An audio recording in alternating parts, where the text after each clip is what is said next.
Hello, like me, are you fascinated by the moon and how it changes throughout the month? Well, stay tuned and we'll find out why this happens.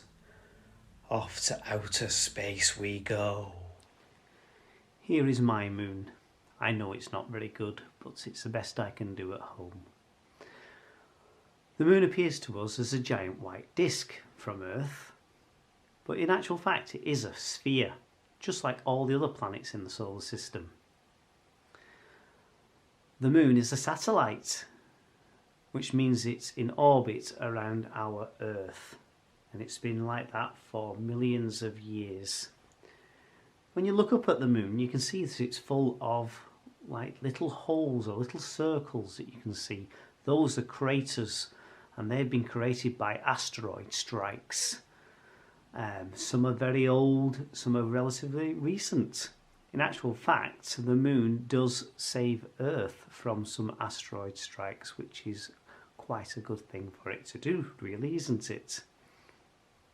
Now, the moon throughout the month does change shape.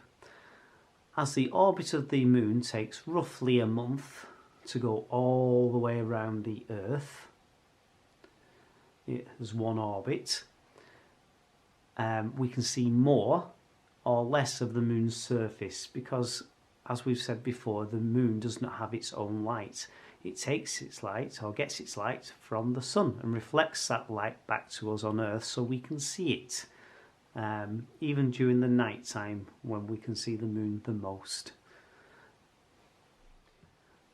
I'm going to show you now how this occurs using a torch as my light source, which represents the sun, and a cushion to change the angle of my light as the moon orbits the Earth. So here's my sun, my torch. I'm just going to switch it on, and there is the moon, and that's a full moon. A full moon occurs when the moon is on the opposite side of the Earth to the sun, which means most or all of the sun's light gets to hit the sun's surface at the right angle, so it illuminates the whole surface of the moon and reflects that back to us, so we can see it as a giant white disk in the sky.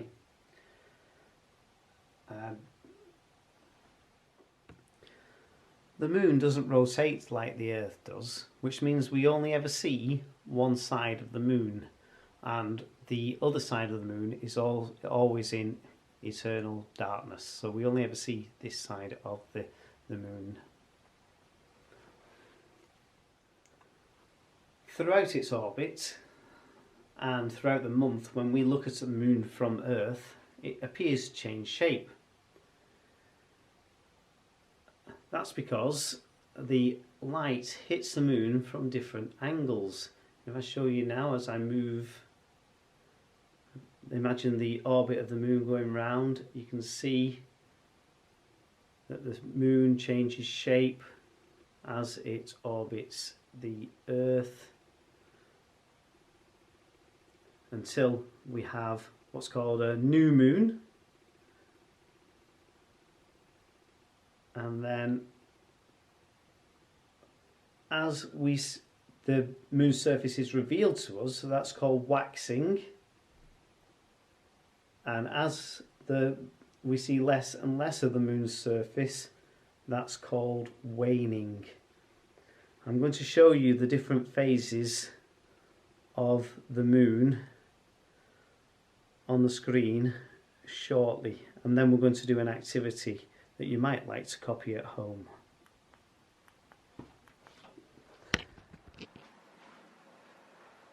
So, let us have a look at these phases of the moon.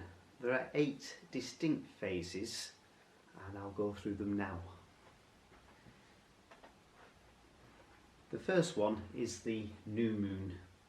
We can't really see the new moon from Earth because it is between us and the sun, so all the light that comes from the sun hits the other side of the moon and doesn't really get past the moon to us to illuminate the side that we face.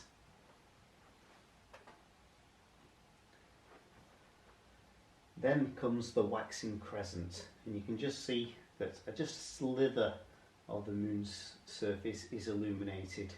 Waxing, as we've said before, means more and more of the moon's surface is being revealed to us as more and more light gets to strike the surface of the moon. Then we have the first quarter, which kind of looks like half the moon is illuminated and half isn't. Then we have the waxing gibbous, which means kind of almost 3/4 of the moon is revealed to us there. And then a full moon, where we can see more or less all the moon's surface on this side. That's when the moon is on the opposite side of the earth to the sun. We've got the sun, then the earth, then the moon, and all the light that comes past the earth illuminates the moon's surface. After the full moon, the moon starts waning, which means we start to see less and less of the moon's surface as it moves round in its orbit. So we've got the waning gibbous. Then the last quarter, or the third quarter, as some people call it.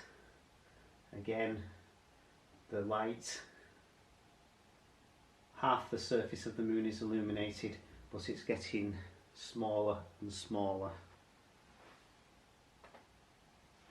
Then we've got the waning crescent, and we just see a slither again of the moon's surface, and after the month, or 28-29 days, we get back to the new moon, and that completes the moon's orbit around the earth. So we've got the earth and the moon moves round. So when it's here, so that's us. Imagine this is a sun, the sun's light shining this way. When it's here, we have the full moon, and when it's here, we have the new moon. Okay, and then it starts moving round as it's waxing all the way to here when we have the full moon, and then it starts to move again round this way, and it's waning, which means we see less and less of the moon's surface, until eventually we don't see very much at all, and we end up back at the new moon. To help me remember the phases of the moon, I've got this really fun activity. For this you'll need a piece of paper. If you want a large piece of paper, I've just stuck 2 small pieces of paper together with some sellotape. I've got some felt tips, some Oreos, yummy yummy, a circle to draw around, a pen and a ruler,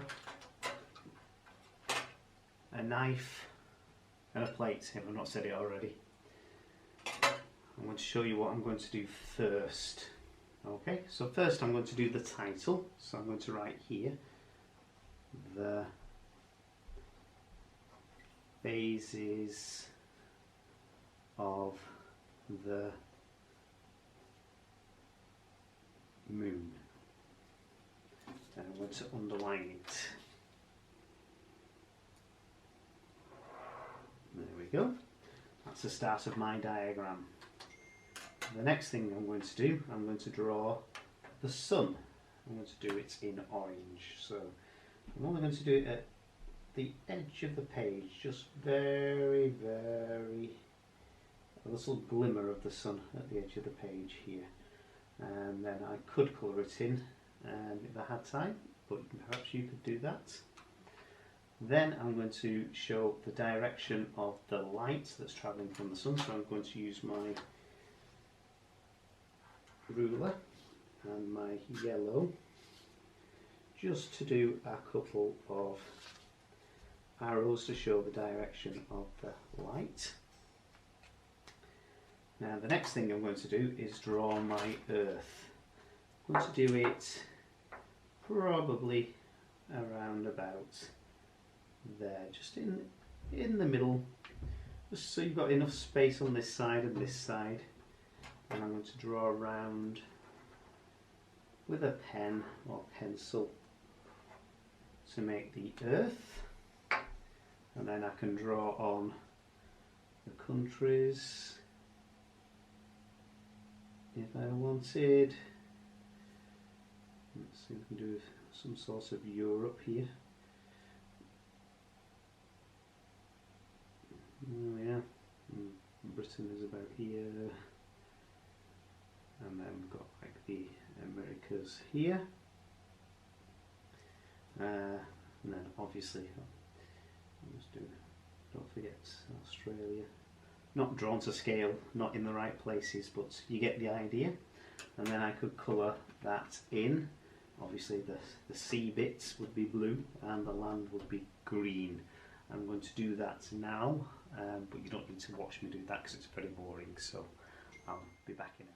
So now I've coloured in, I've got 8 Oreos here to represent the 8 phases of the moon. My diagram is ready. So all I'm going to do, first of all, I'm going to do the new moon and full moon because those are the easiest ones to do.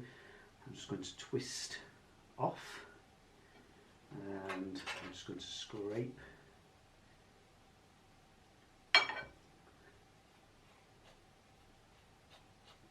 the cream away. That is going to be my new moon, and that is going to go directly between the earth and the sun, because the sunlight is going to hit and illuminate this side, and this side that we can see is in total darkness. And then I've got my full moon here, which I'm going to place on this side of the earth, because when the moon is on the opposite side of the earth to the sun, and the sun's light, then the sun's light can shine past the earth and illuminates the surface, so that's when we can see the full moon.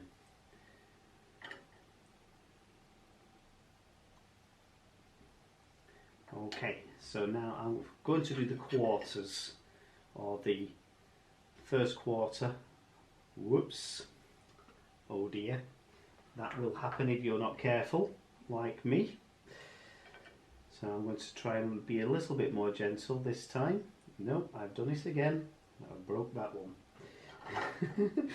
So you see, it's not as easy as it seems. So I'm going to very carefully this time take off the cream. Very, very carefully. And hopefully, there we go, that's not too bad. I've got my first quarter. Then I'm going to do my last quarter. So I'm just going to take that off. Oop. There we go. Scrape the cream off there a bit more. And hopefully, if this works. Oh, that one was a bit easier, wasn't it? So here we go. I'm going to put my last quarter on, just move that up a little bit. Wonderful, my last quarter on. Then I'm going to try and attempt to do my crescent. So first of all, I'm going to try and cut my crescent shape like that, if we can. Let's just scoop that cream off. I think I broke this biscuit as well, but I'll see if I can save it. There's my waxing, if you like, crescent. So the moon orbits the earth counterclockwise or anti-clockwise So it starts here at the new moon and it goes round this way, anti-clockwise. Okay, the next one I'm going to do is my waxing gibbous, which is, let's have a look, waxing gibbous. So all I need to do for this, okay, that's my waxing gibbous moon phase complete. That completes the waxing half of the cycle from new moon to full moon. Now I need to complete my waning side. I've already got my third quarter or last quarter. I just need to put my waning gibbous into place. Here's one I made earlier. And my waning crescent into place. And that completes the moon phases out of Oreos. Very tricky to do. The biscuits just break and it's difficult to sculpt the cream into shape, but it is quite fun if you bear with it. Okay. All that I'm going to do now, I'm going to label my diagram. So I'm going to do the easiest ones first, the new moon, and then the full moon, and then the first quarter, and the third quarter. You can write them on, or you can print them out and cut them and stick them on if you like. And then I'm going to label my crescent moons, so my waxing crescent, my waning crescent, and then I've got the gibbous moons, so the waxing gibbous and the waning gibbous. There you go. And if you can see there, you've got the whole cycle, the whole orbit of the moon around the Earth, from new moon to full moon and back again. You can see the direction of the light, and the angle that it hits the moon is how much of the surface is illuminated and what we can see on Earth. I'll show you the diagram from that point of view there. I hope you have fun doing it, as much fun as I've had doing it as well. I am now very mucky. I'm going to go and wash my hands. Our moon orbits our Earth in an anti-clockwise direction. I'll show you here. It goes from new moon to full moon through the waxing stage, from full moon through the waning stage back to new moon. Counterclockwise, anti-clockwise, it's the opposite way round to a clock. A clock goes clockwise. This is anti-clockwise, so the moon orbits in an anti-clockwise direction. Perhaps you're wondering how the moon keeps in this orbit of spinning or orbiting around the Earth and doesn't just spin off into space. Well, this is to do with the speed that the moon travels. If the moon was on its own, then it would just want to travel in a straight line and just travel and carry on. But because it's got gravitational attraction to the Earth, which means that the Earth's gravity has attracted it, and you've also almost got this cosmic dance where the moon wants to travel off in this direction, but the Earth is saying, no, no, stay with me, and the gravity of the Earth is actually changing the direction of the moon all the time. So you've got this balance of the speed of the moon going this way and the gravity of the Earth trying to pull it towards the centre of the Earth. So it just maintains this circular orbit around the Earth all the time. You've got the balance. That's called centripetal force, which keeps it in orbit, just like the other satellites, the artificial satellites that humans have sent up into space that beam down our television pictures or map like Google Maps. They're in orbit and they have centripetal force as well.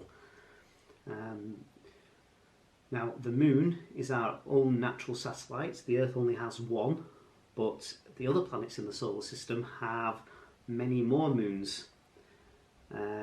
Some have lots of moons in some cases, perhaps you could do some research and find out about another planet and its moons, and hopefully you'll learn a little bit more about the solar system.